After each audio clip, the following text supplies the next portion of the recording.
ओम शांति। अशरीरी परमात्मा की ही स्मृति वास्तविक योग है। हमें यह मालूम होना चाहिए कि मन की जैसी दृष्टि और स्मृति होती है, वैसी ही आत्मा की स्थिति होती है। जब मनुष्य स्थूल पदार्थों या स्थूल देहधारियों से अपना नाता जोड़े होता है, तब उसकी स्थिति भी स्थूल होती है। इसमें वह हल्कापन अनुभव नहीं कर पाता और उसकी स्थिति न्यारी और प्यारी भी नहीं होती, बल्कि वह स्थूल भोगी ही बना रहता है।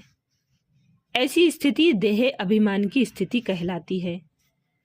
इसमें वह निंदा, स्तुति, मान अपमान आदि सांसारिक परिस्थितियों से प्रभावित होता है। उसका मन अनेक प्रकार के संकल्पों विकल्पों में लगा रहता है। राजयोगी अपनी स्थिति को इससे ऊंचा उठाता है। वह स्वयं को देह से न्यारा मानता और देहधारियों से मोह का त्याग करता है। परंतु कुछ भक्तजन किसी देवता की स्थूल मूर्ति पर मन को स्थिर करने का पुरुषार्थ करते हैं। वे इसे भक्ति योग या सभी तर्क समाधि या संप्रज्ञात समाधि कहते हैं। परंतु जैसे कि हम पहले कहे आए हैं, स्थूल की स्मृति में रहने से स्थिति भी स्थूल बनी रहती है और स्थूल देहधारी को याद करने से मनुष्य अपनी देह से भी न्यारा नहीं हो सकता।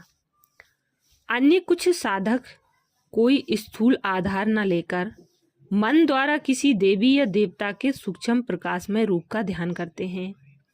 इसे सविचार समाधि कहते हैं, क्योंकि इसका आधार विचार है, परंतु इसमें अवलंब तो देह ही की आकृति है। अतः यह भी परमपिता परमात्मा द्वारा सिखाए गए योग के अनुकूल नहीं है, क्योंकि देह की स्मृति तो इसमें भी रहती है, जबकि योगी को अपनी देह के वाहन को भी छोड़ना होता है। तब किसी दूसरे की देह, चाहे वह किसी देवी या देवता की देह क्यों ना हो, उनकी स्मृति में स्थित रहना तो सैद्धांतिक तौर पर भी गलत है।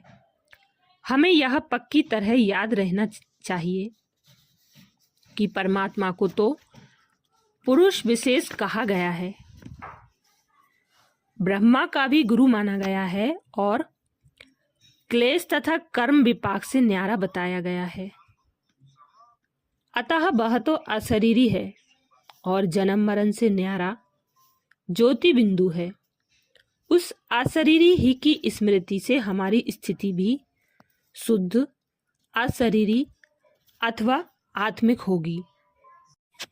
इस विषय में समझने की बात यह है कि शरीर चाहे स्थूल हो चाहे सूक्ष्म, अनेक कर्मेंद्रियों और ज्ञानेंद्रियों का संघात है, परंतु परमात्मा तो अविभाज्य और निरवयव ओरिजिनेस है। अतः उसके ज्योतिर्बिंदु रूप की स्मृति ही वास्तविक योग है। उसकी स्मृति से ही मनुष्य स्वतः एवं सहज ही अपनी कर्मेंद्रियों और देह से भी उपराम हो जाता है। तब उसे देह का वाहन नहीं रहता और वह विवेक ख्याति प्राप्त कर आत्मा को शरीर से अलग अनुभव करता है।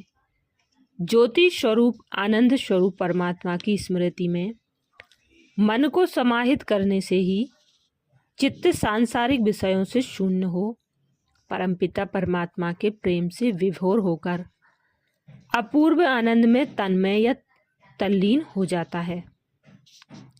इसमें मनुष्य का सब प्रकार का अहंकार, उसकी समस्त अस्मिता नष्ट हो जाता है, क्योंकि वह स्वयं को परमात्मा की शरणागत मानता है, स्वयं को उसका बालक जानता है और उसके प्रकाश और प्रेम में स्वयं को पाता है। यही योग की सर्वोच्च समाधि है। इससे मनुष्य का मन धुलकर निर्मल हो जाता है, आत्मा प्रकाशमान हो उठती है। बुद्धि अलौकित हो उठती है और योगी आनंद के झूले में झूलता रहता है। स्थूल और सूक्ष्म से उठकर मूल बीज रूप ज्योति स्वरूप परमात्मा ही की स्मृति में ऐसी स्थिति होती है। अच्छा, ओम शांति।